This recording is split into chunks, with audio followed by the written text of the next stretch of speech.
Palavra da Verdade, com Hernandes Dias Lopes. Neemias, capítulo 1, versos de 1 a 4.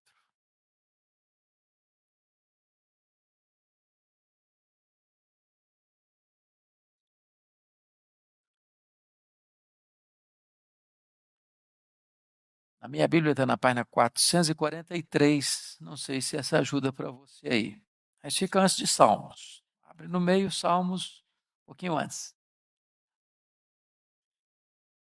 Ok. Está escrito o seguinte: as palavras de Neemias, filho de Acalias, no mês de Quisleu, em torno de novembro, dezembro, no ano 20º, estando eu na cidade de Suzã, veio Anani, um dos meus irmãos, com alguns de Judá. Então lhes perguntei pelos judeus que escaparam e que não foram levados para o exílio e acerca de Jerusalém. Disseram-me: os restantes, que não foram levados para o exílio e se acham lá na província, estão em grande miséria e desprezo.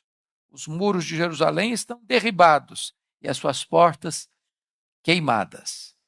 Tendo eu ouvido estas palavras, assentei-me e chorei. E lamentei por alguns dias e estive jejuando e orando perante o Deus dos céus. Amém. Eu quero hoje conversar com vocês sobre o tema Neemias, um político que não se corrompeu. Neemias, um político que não se corrompeu. Bom, irmãos, eu estou plenamente convencido, à luz das Escrituras, que a vocação política, a vocação para a vida civil, ela é uma sacrossanta vocação. Eu não posso concordar com esta ideia de que um crente piedoso não deva fazer parte de política porque o poder corrompe. Esta não é uma verdade plena. Se você for examinar detidamente, não é o poder que corrompe. O poder revela os corrompidos. A corrupção não está no poder, a corrupção está no coração. É do coração que procedem todas as formas de males da sociedade. Então, o pensador francês Jean-Jacques Rousseau estava equivocado quando ele disse que o homem é produto do meio. Isso não é verdade. Não é o homem que é produto do meio. O meio é que é produto do homem. Não é o meio que nos corrompe. Somos nós quem corrompemos o meio. Porque o mal não vem de fora. O mal vem de onde? Do coração. Coração. Pois bem, eu gostaria que você pudesse então olhar à luz da Bíblia que houve homens de Deus no passado que ocuparam posições políticas, muito embora diferenciados do nosso sistema democrático. É o caso de José do Egito. É o caso do profeta Daniel, que foi uma espécie de primeiro-ministro na Babilônia, no Império Medo-Persa. E é o caso de Neemias, que foi governador de Jerusalém. Eu queria que você pudesse entender isso comigo, porque no ano 586 a.C., a Babilônia cercou Jerusalém e levou o reino do sul, o reino de Judá, para o cativeiro. Isso depois de 2 cercos anteriores, 606, 596. Mas a queda de Jerusalém se deu em 586. O cativeiro babilônico durou 70 anos. Portanto, o retorno da primeira leva de judeus da Babilônia com Zorobabel para a construção do novo templo deu-se em 516. Depois veio outra leva com Esdras para ensinar a lei. E agora com Neemias vem a terceira leva. Mas isso muito tempo depois, estou falando por volta aí do ano 444 a.C. Portanto, eu estou falando que a cidade de Jerusalém, desde sua queda, que aconteceu em 586 a 444, tem aí mais de 140 anos. Está debaixo de escombros, pedras reviradas. portas queimadas, muros caídos. E é nessa conjuntura que Neemias, que certamente nasceu no cativeiro, é claro, porque já tem mais de 120 anos que isso aconteceu, ele é um homem de muita importância, era copeiro do rei Artaxerxes, e era um cargo de confiança do rei, porque provava a comida do rei antes do rei ingeri-la, com medo de envenenamento. Quando ele, na cidadela de Suzã, recebe a visita de Anani, seu irmão, e ele tem o cuidado de perguntar para Anani: e aí, como é que está a nossa cidade lá, a cidade de Jerusalém? E os nossos irmãos lá que não foram levados para o cativeiro, como é que é a situação deles lá, que ficaram? E Anani, então, dá uma informação para Neemias. E a partir dessa informação, tudo muda na história de Neemias, na história de Israel. Eu queria que você olhasse comigo algumas lições aqui deste político que não se corrompeu. Bom, dizer para vocês que nós estamos vivendo um momento tão crítico do Brasil é chover no molhado, não é verdade?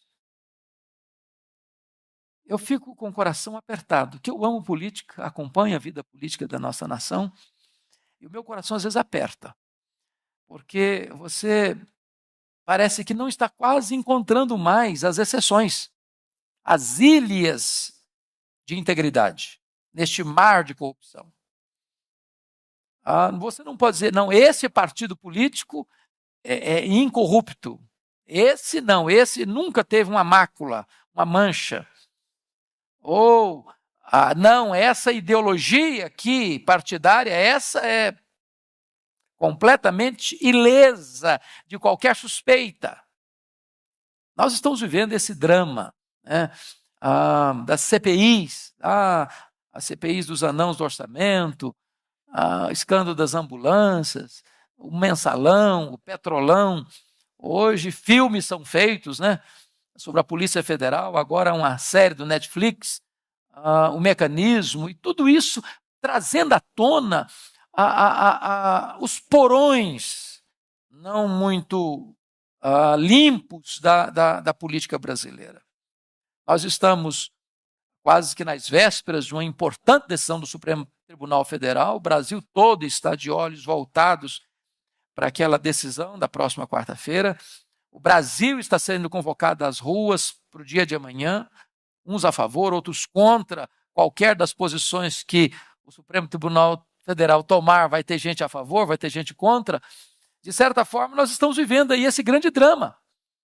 Não só no Brasil, a situação política complexa no mundo inteiro. E a grande pergunta é, será que hoje, século XXI, é possível você pensar num político que não se corrompe? Eu queria que, então, nós olhássemos para o passado para encontrar essa resposta. Neemias, um político que não se corrompeu. Em primeiro lugar, Neemias, um político que tem coragem de fazer perguntas. Confira comigo os versos 1 e 2. É o mês de Quisleu, é o ano já 20º, estando eu, diz ele, na cidadela de Suzã, que era a cidade de férias do rei Artaxerxes. Quando veio Anani, um dos meus irmãos, com alguns judeus, então lhes perguntei pelos judeus que escaparam, que não foram levados para o exílio, e acerca de Jerusalém. Agora, notem vocês que fazer perguntas é muito perigoso. Cuidado ao fazer perguntas.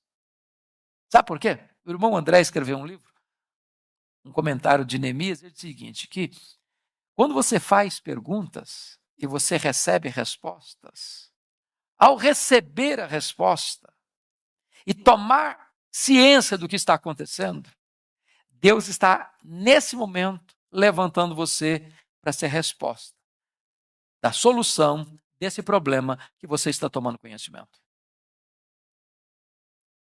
Foi porque Neemias perguntou e porque ele ouviu o relato do que estava acontecendo, é que nesse momento Deus o chama para a grande missão de ser o restaurador da cidade de Jerusalém. O que é vocação? Vocação, alguém já disse, que acontece de duas maneiras. Primeiro, um chamado interno. Você sabe que foi chamado por uma causa. Aquilo queima no seu peito.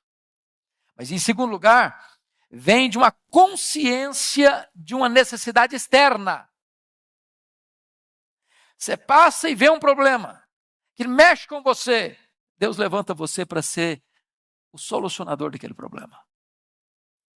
Então, note vocês que às vezes nós temos clichês na nossa cultura. Você chega para alguém e diz assim, bom dia, como vai? Esse como vai no pacote do bom dia. E é só clichê.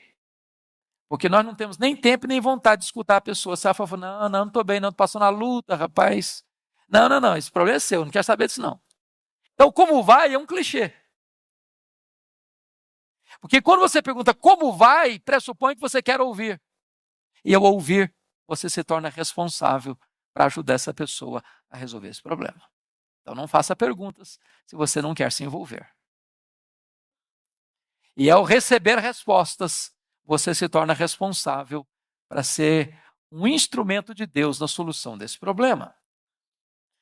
Agora, note você que ao fazer perguntas, você se identifica com o problema e com as pessoas que estão sofrendo o problema. Aqui começa a história política de Neemias. Não tem político que não se corrompe alienado. Um político alienado não é um político. Um político que não sente os fardos do seu povo, o peso que oprime o seu povo, ele não é um político. Ele é um explorador, ele é um aproveitador. E não um servo do povo, não um diácono do povo, não um servidor público. Segundo lugar, Neemias, um político que diagnostica o problema do seu povo. Olha comigo qual foi a resposta do verso 3. Disseram-me, os restantes que não foram levados para o exílio e lá se acham, ou se acham lá na província, estão em grande miséria e desprezo. Os muros de Jerusalém estão derribados e as suas portas queimadas. Então, essa informação aqui, para nós, talvez não tem muita coisa a ver, mas para aquela realidade cultural, tinha tudo a ver. E aqui tem 4 sintomas que vão ajudar Neemias a fazer o diagnóstico da situação da cidade, para a qual ele vai ser chamado para ser governador. Primeira coisa que ele nota, muros caídos. O que significa isso? As cidades da época eram cidades amuralhadas. Não tinha um serviço policial tão complexo e tão importante de segurança como temos hoje. Então, o que acontecia? As cidades eram muradas, se colocava um guarda em cima do muro, porque ao longo do muro se faziam torres de vigia.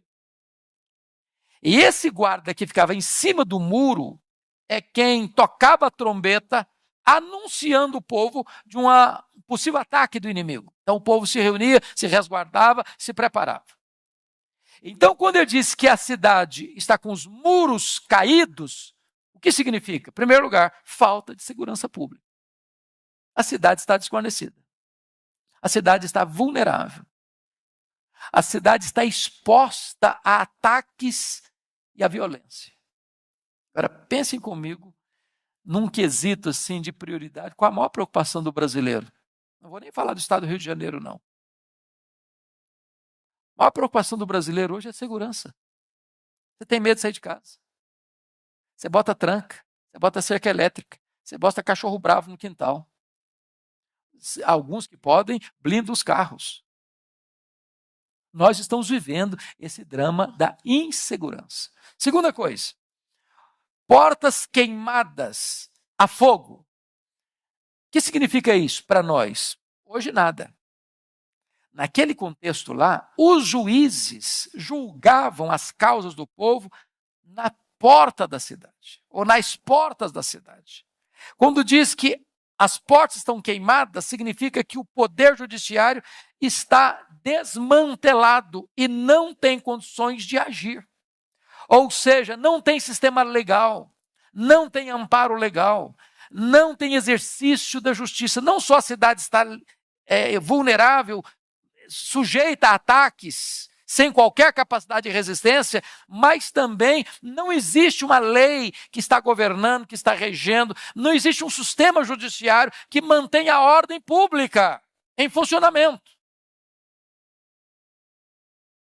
Bom, quando o próprio poder judiciário está sem funcionar da forma que deve funcionar, então o povo se sente de fato muito inseguro.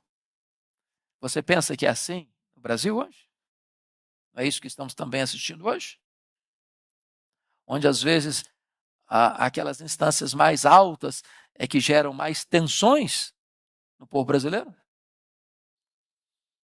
Mas o que mais ele diagnostica? Notem vocês que ele está dizendo o seguinte: estão em grande miséria. E significa que o povo está entregue o quê? A pobreza e mais a exploração. Não só pobre, mas explorado. Por que você sabe que é explorado? Porque quando você lê o livro todo, você vai ver que além do povo ser um povo dominado por um império estrangeiro, eles estão cercados de inimigos que não têm qualquer interesse na restauração deles, que aproveita as vulnerabilidades e fraquezas deles para explorá-lo e oprimi-los ainda mais. Mas há uma informação aí mais grave. Eles estão em grande miséria, mas o quê? E desprezo. Meus irmãos, desprezo é pior do que miséria. Desprezo significa o seguinte: você está como você está e ninguém se importa com isso. E ninguém dá a mínima para aquilo que você está vivendo. Você está entregue à desdita, à sua própria sorte. Ninguém se interessa por você. Então, notem vocês que é isso que Neemias diagnostica. Um político é alguém que tem essa capacidade de fazer a leitura do que o povo está vivendo. Nós estamos numa época, num ano de eleição. E é muito, muito triste, irmãos, quando percebemos que às vezes até o povo evangélico contribui para a corrupção do país. Chega a época de campanha, quantos pastores trocam voto por tijolo, por telha, por saco de cimento? Quantas denominações que fazem das suas igrejas curral eleitoral? Que põe um candidato para defender os interesses particulares daquela igreja específica ou daquela denominação específica, em vez de estar cuidando do interesse da coletividade. Nós precisamos orar a Deus para que Deus levante pessoas no nosso meio para a vida pública. Mas entenda uma coisa comigo: para uma pessoa exercer essa função, ela tem que ter 3 características essenciais. Primeiro, é preciso ter vocação. Vocação. E vocação significa o seguinte, meu amado: eu entro na vida pública não é para me abastecer, não é para me locupletar, não é para me servir, é para servir o povo. O líder político, ele é um servo de Deus e um servo do povo. Ele não entra lá para encher o bolso dele, ele entra lá para atender as necessidades do povo. Segunda coisa, é alguém que tem que ter preparo. Porque às vezes as pessoas até se levantam no meio evangélico, mas são as pessoas menos preparadas. E se não tiver preparo, vai ser inocente e útil, vai ser massa de manobra. Terceira característica de um político: ele tem que ter uma ética, um valor moral, uma postura moral incorrigível. É preciso ter uma ética que não transige nem com a pressão, nem com a sedução do poder. Então notem vocês que o problema não era só antigo, o problema também é contemporâneo. Terceira característica de Neemias, um político que não se corrompeu. Neemias, um político que ora e age. Olha comigo o versículo 4. Tendo eu ouvido essas palavras, assentei-me e chorei, e lamentei por alguns dias, e estive jejuando e orando perante o Deus dos céus. É claro, meus amados irmãos, que nós não estamos dizendo que um político, no contexto de um país laico, que não seja, vamos dizer, um evangélico, não possa ser um político de projeção. Não estamos dizendo isso. Nós estamos falando dentro de um contexto cristão.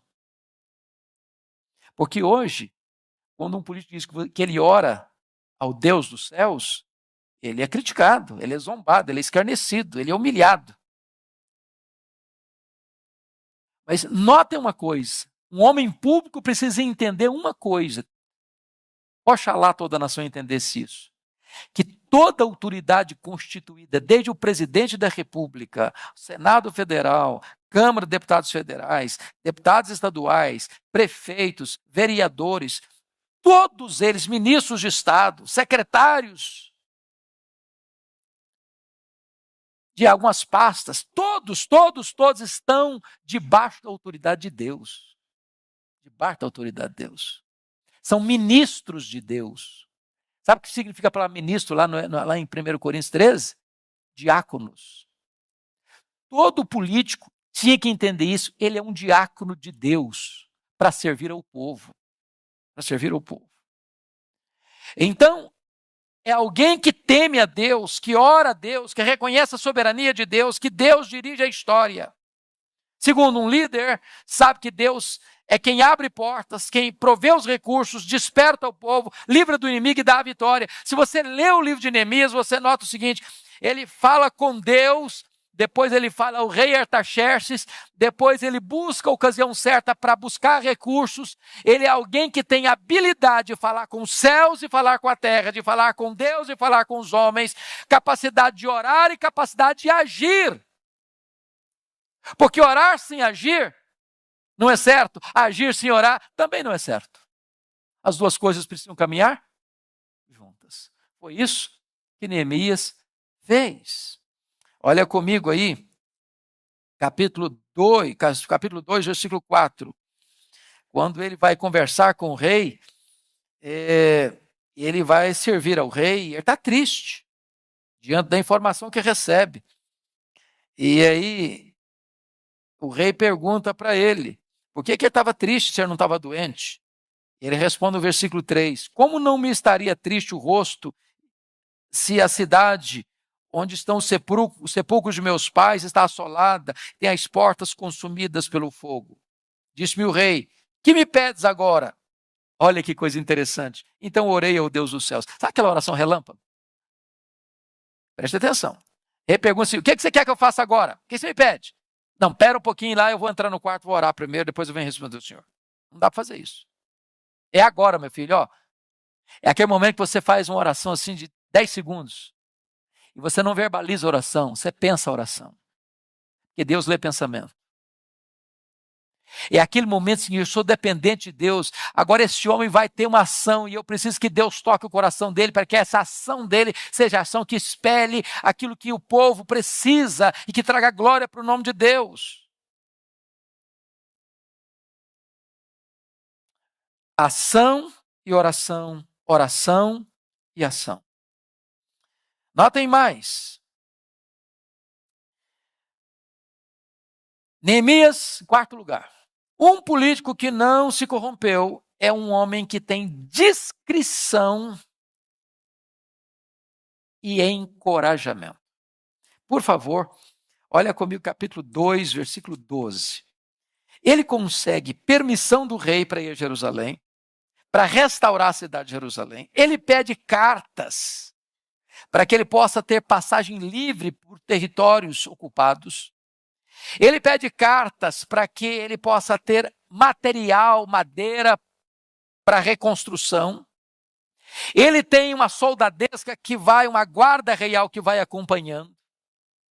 Mas quando ele chega em Jerusalém, ele tem sabedoria para não abortar o projeto fazendo uma abordagem precipitada do assunto.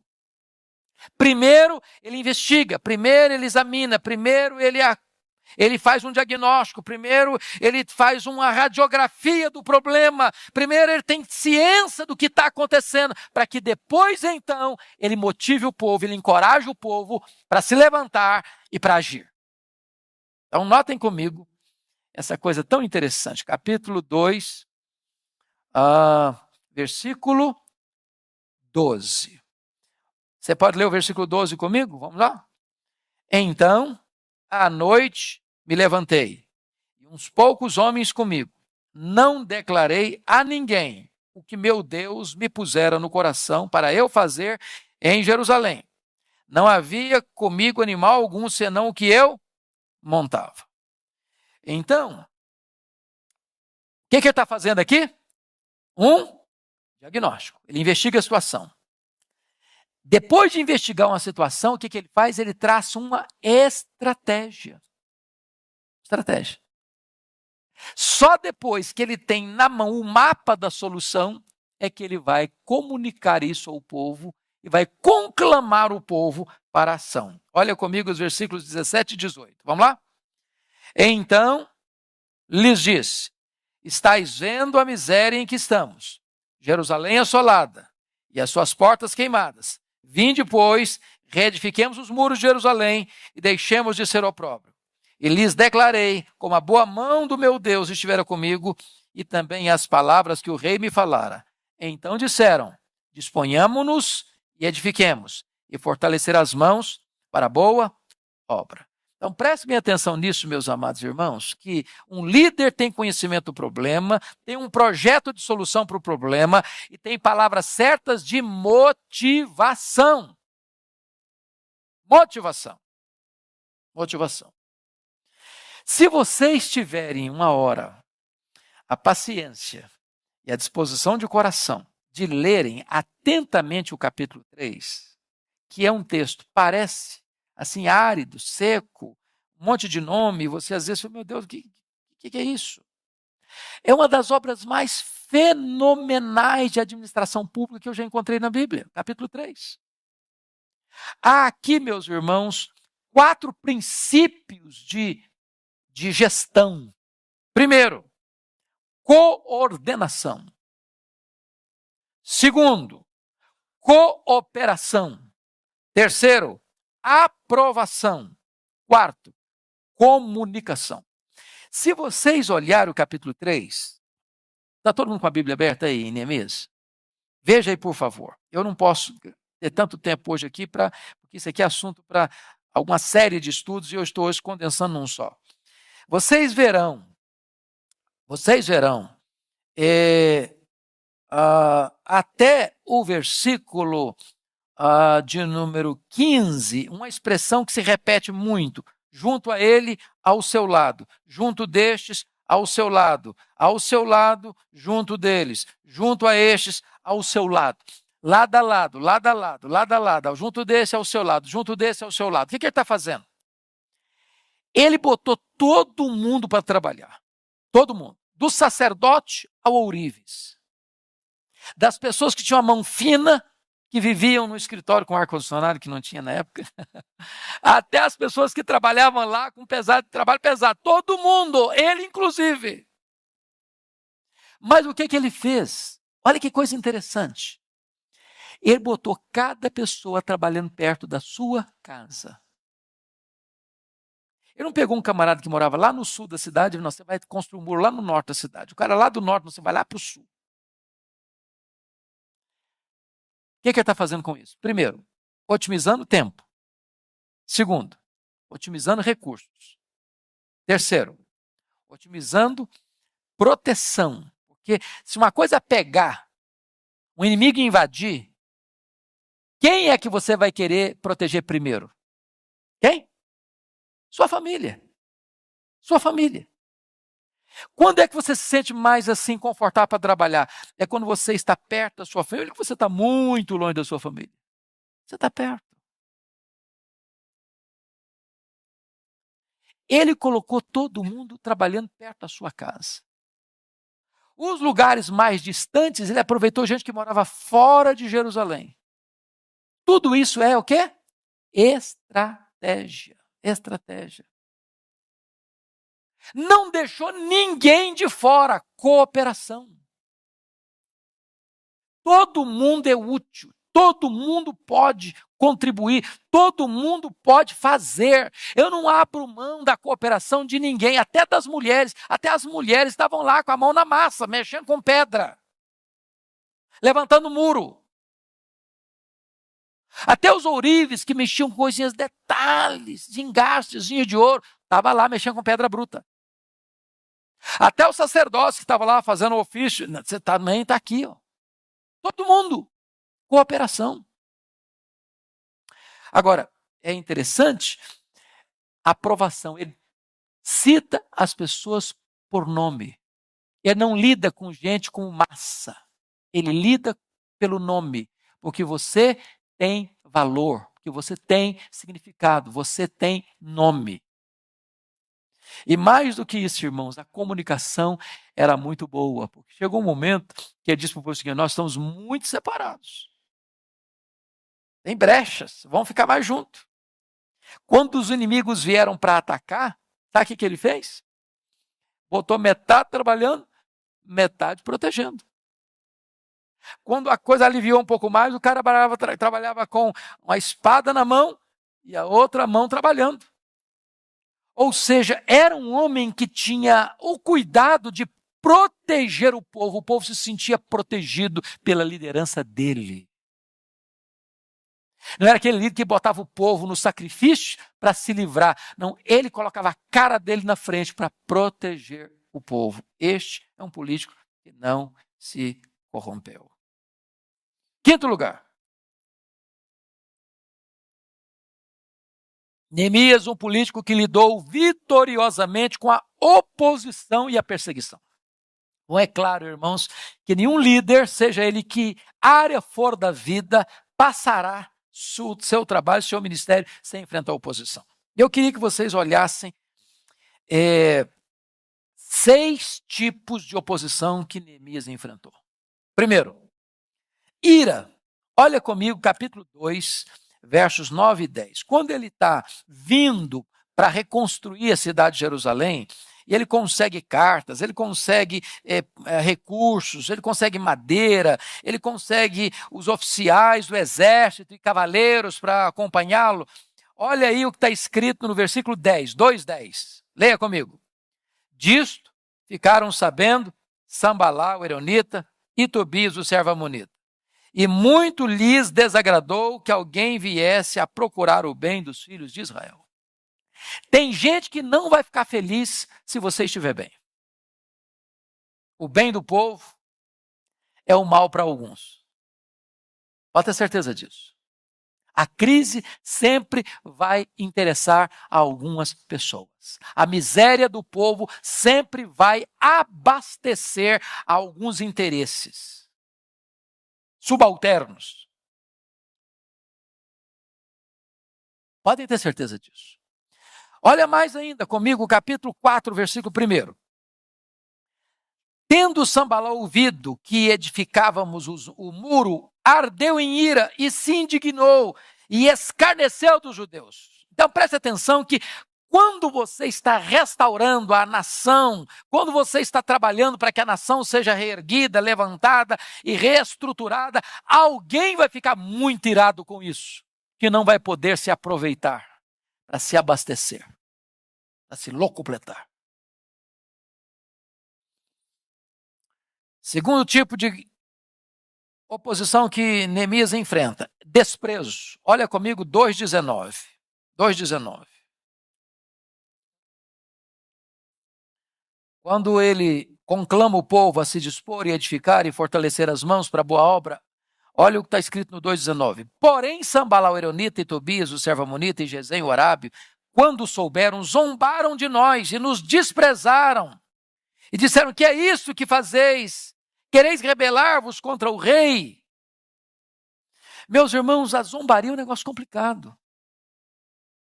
Você está fazendo a coisa certa, com a motivação certa. E as pessoas estão zombando de você, fazendo o quê? Criticando e julgando as suas motivações. O crítico tem síndrome de Deus. O crítico, ele não julga só as suas ações, ele julga as suas intenções, porque só Deus conhece o coração, mas o crítico acha que conhece também. Então ele vai dizer para você que está fazendo a coisa certa, com a motivação certa, que a sua motivação não é boa, que você está, na verdade, conspirando. Neemias tem que enfrentar isso. Olha aí o capítulo 4, versículo 2 e 3. Então falou na presença de seus irmãos e do exército de Samaria e disse, quem está falando isso é o Sambalá. Que fazem esses fracos judeus? Permitir-se-lhes a isso? Sacrificarão? Darão cabo da obra num só dia? Renascerão a casa dos montões de pó, as pedras que foram queimadas? Estava com ele Tobias o Amonita e disse, ainda que edifiquem, vindo uma raposa, derribará o seu muro de pedra. Você percebe que isso é uma palavra de quê? Desprezo. Isso é um povinho. Que é isso? Estão pensando o quê? Que eles vão conseguir sair dos escombros? O murozinho que eles vão levantar aí vai ser tão fajuto que passando uma raposa derruba. Você percebe?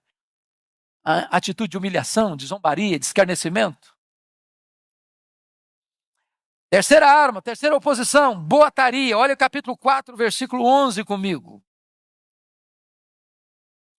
Disseram, porém, os nossos inimigos, nada saberão disto, nem verão, até que entremos no meio deles e os matemos, assim faremos cessar a obra. Quando os judeus que habitavam na vizinhança deles, 10 vezes nos disseram, de todos os lugares onde moram, subirão contra nós. Você percebe o que está acontecendo aqui? Tem gente que está trabalhando ali no limite, na cerca deles, e eles estão dizendo, nós vamos chegar lá, nós vamos matar, nós vamos fazer, nós vamos acontecer, enchendo o ouvido de quem está ali no muro, ali pertinho deles. Para quê? Para que aqueles que estão ouvindo essas conversas fossem lá e buzinassem no povo, nós vamos ser atacados, eles vão nos matar, eles vão arrebentar com a gente, vão quebrar com a gente. Não, desestabiliza o povo, tira o moral do povo, tira o ânimo do povo. Isso se chama de boataria.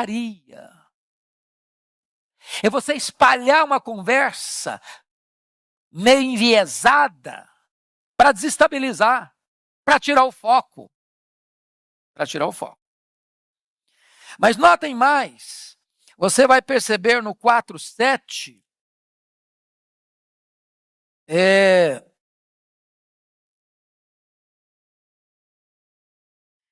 que é a questão da ameaça, 4, 7 e 8.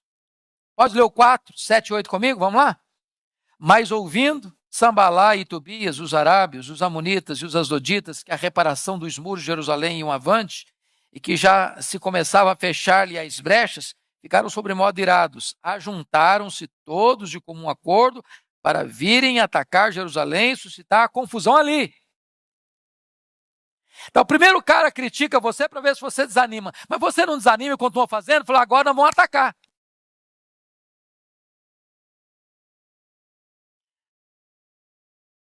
Pois bem, vamos partir para o penúltimo oposição. Diálogo, capítulo 6, versículo 2. Olha aí, que coisa interessante.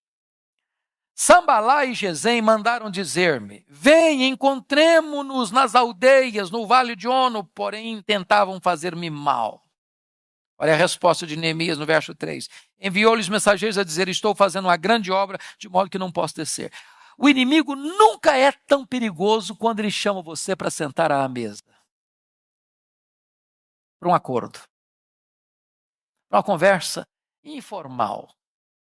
Tudo se resolve ao redor de uma mesa. Aí tudo vira pizza. Cuidado quando o inimigo chama para dialogar. Mas o último ataque, irmãos, é o mais sutil de todos. Capítulo 6, versículos 10 a 12. Quando perceberam que Neemias não se dava ao luxo de conversar com eles, eles tentaram uma ameaça de traição religiosa. Verso 10, 6, 10. Tendo eu ido à casa de Semaías, filho de Delaías, filho de Meetabel, que estava encerrado, disse ele, vamos juntamente à casa de Deus, ao meio do templo, e fechemos as portas do templo, porque virão matar-te, aliás, de noite, virão matar-te. Porém eu disse, homem como eu fugiria? E quem há como eu que entre no templo para que viva? De maneira nenhuma entrarei. Eles estão aqui armando uma traição, uma trama para empurrar Neemias para dentro do templo, e ele não era sacerdote ali, não era o lugar de se esconder. Se ele fosse lá se esconder, eles tinham de que acusá-lo depois. Então o inimigo, ele tenta levar você para o seu território espiritual, para destruir você lá dentro do seu próprio território. Tudo isso esse líder enfrentou. Se você perceber como é que ele enfrentou, tudo com oração. Segundo, com integridade. Terceiro, chamando o povo para se unir e trabalhar. Neemias, um político que não se corrompeu. Sexto lugar, um político que sabe lidar com os ataques que vêm de fora e com as pressões que vêm de dentro. Agora preste atenção aqui. Para mim, essa é uma das coisas mais incríveis desse livro. Porque às vezes você pensa que o problema de um líder é só os problemas de fora para dentro, dos inimigos da obra. Mas os piores problemas de um gestor público ou de um líder espiritual não vêm de fora. É fogo amigo. É quando o problema está aqui dentro. E qual era o problema que estava dentro? Eu chamo a sua atenção para isso. Qual o problema de dentro? Chamava-se usura. Usura. O que é usura, irmãos? Usura é quando você aproveita uma crise para se abastecer da crise. Então, o que está acontecendo? Esse povo está com os muros quebrados, as portas queimadas, grande pobreza e miséria e mais o quê? Desprezo. Então, esse povo não tem dinheiro, esse povo está passando uma magrela, mas tem gente que consegue sobreviver na crise, não tem? Tem. Então, o que acontece? Vamos fazer a obra, vamos, todo mundo, pobre, rico, todo mundo, gente que tem título e gente que não tem título, gente que trabalha na agricultura, gente que trabalha na cidade, ouriço, todo mundo. Só que na hora que a coisa pega mesmo, os mais carentes não tinham comida para botar na panela para comer. Aí o que acontecia? Ia lá no irmão que tinha dinheiro, falou, meu irmão, eu estou passando necessidade. Aqui, ó, custa tanto, você vai me pagar tanto de juros. Juros altíssimos. Aí não tinha o que pagar, falou, bom, você penhora a sua casa. Aí penhorou a casa, não tem mais a pagar, agora você penhora seu filho, vai ser meu escravo. E de repente o processo da opressão começa dentro de casa, do judeu oprimindo o judeu. Percebeu?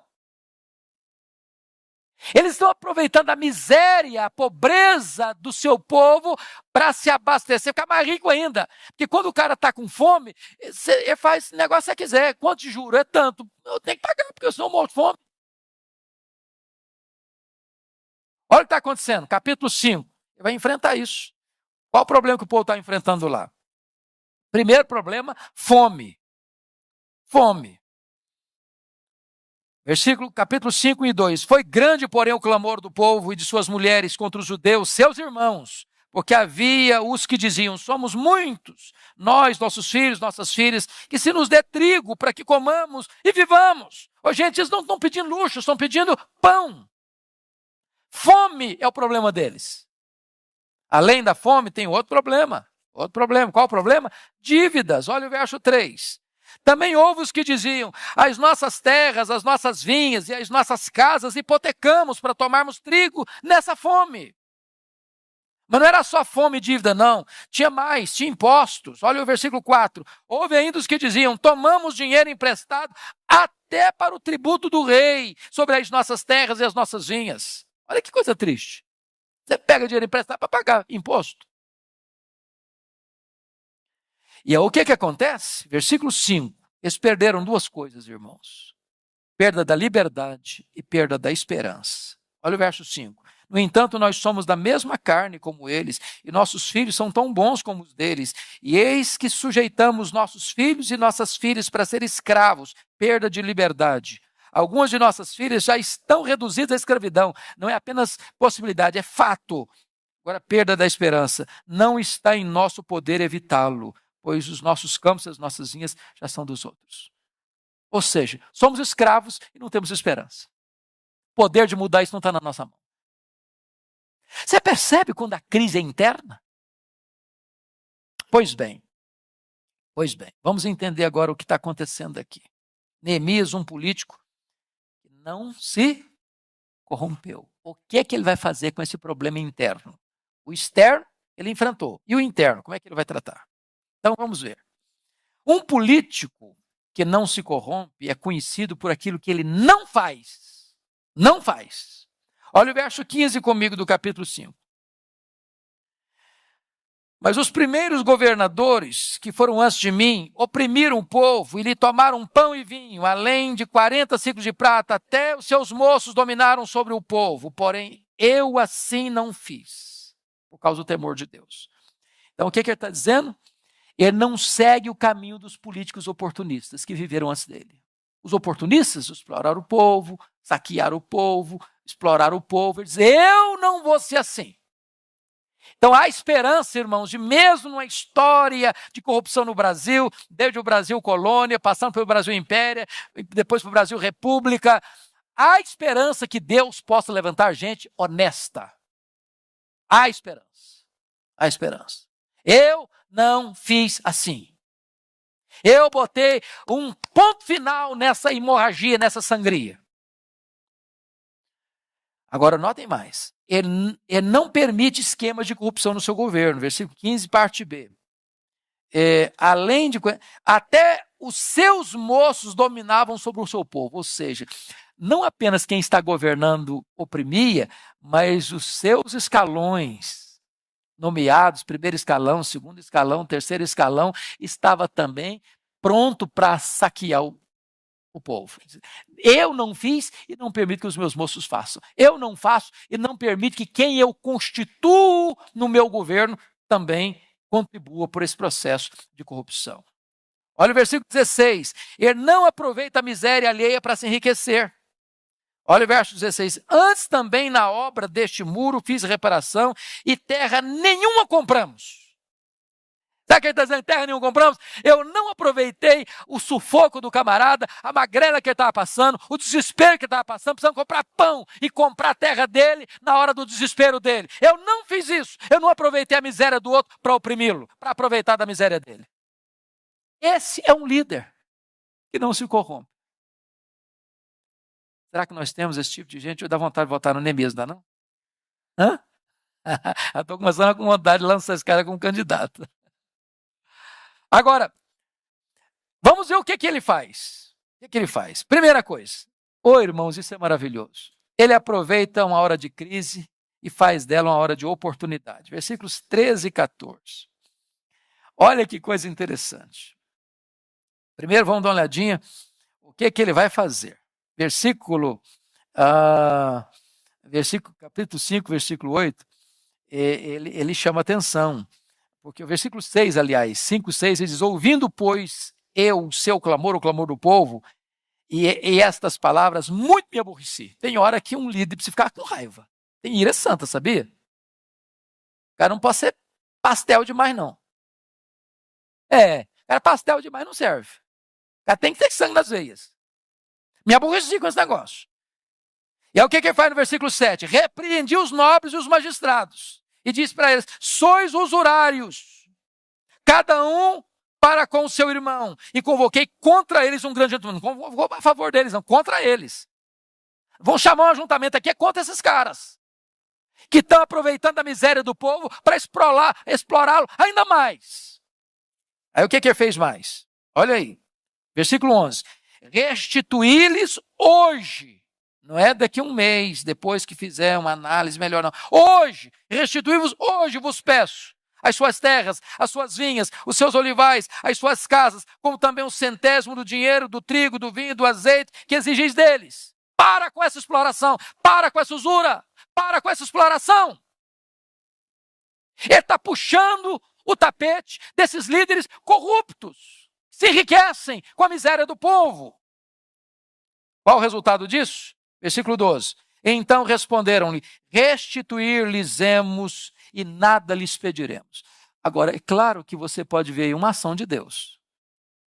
Porque rico corrupto devolver para o povo e não exigir mais nada, Só Deus faz isso. Só Deus toca o coração. Agora, sabe o que eu acho maravilhoso?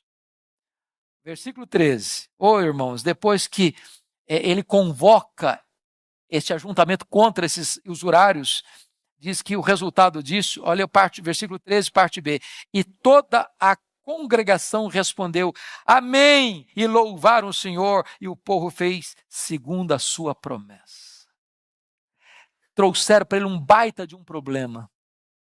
Nosso povo está com fome, nosso povo está endividado, nosso povo está oprimido por impostos, nosso povo está escravizado, nosso povo perdeu o ânimo, nosso povo perdeu a esperança, e esse líder transforma esse cenário de opressão num lugar de adoração a Deus. Eles começaram a louvar ao Senhor. Bendito seja Deus. A influência de um líder, Mas eu pergunto a vocês, o que faz de um homem político um homem que não se corrompe? Qual o vetor que move esse homem? Bendito seja Deus. Tem duas coisas que movem esse homem. Primeira coisa que move esse homem, versículo 15, 5:15. Olha aí, por favor.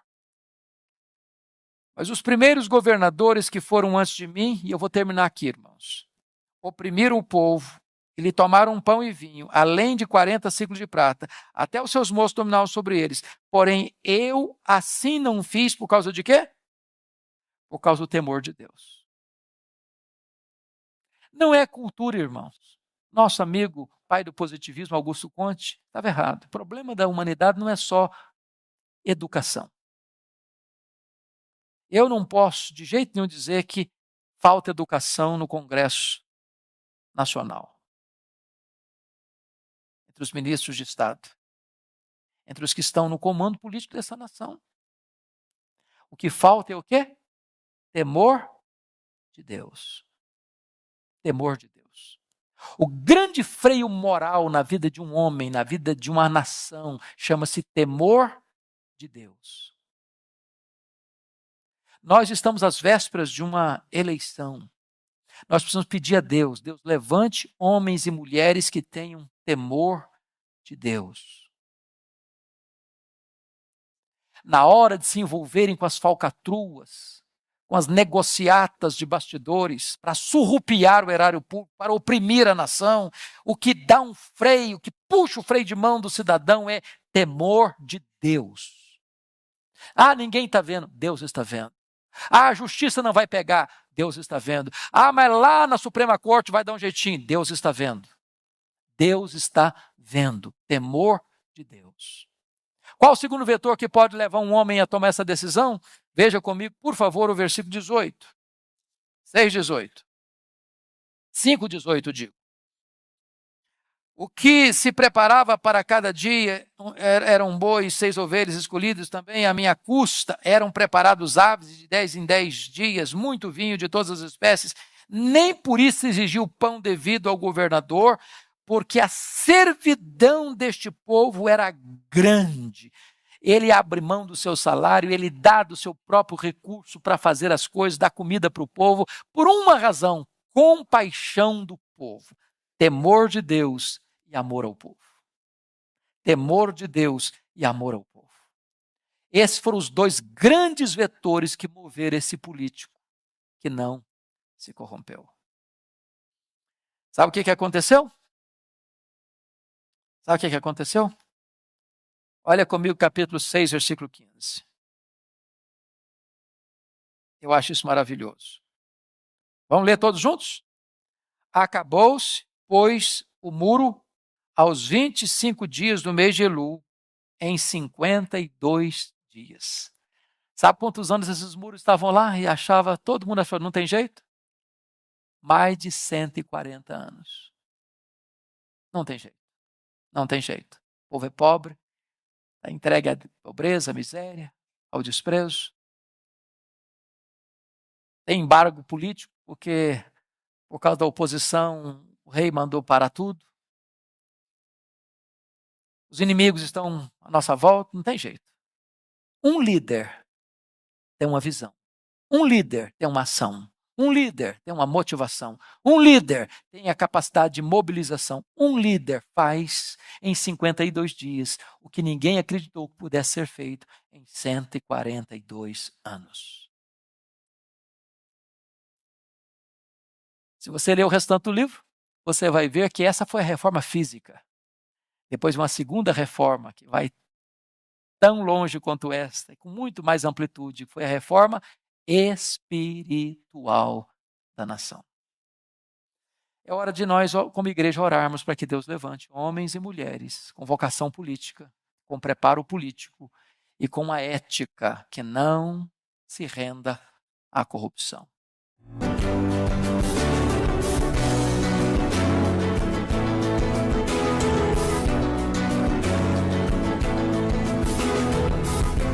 Palavra da Verdade, com Hernandes Dias Lopes.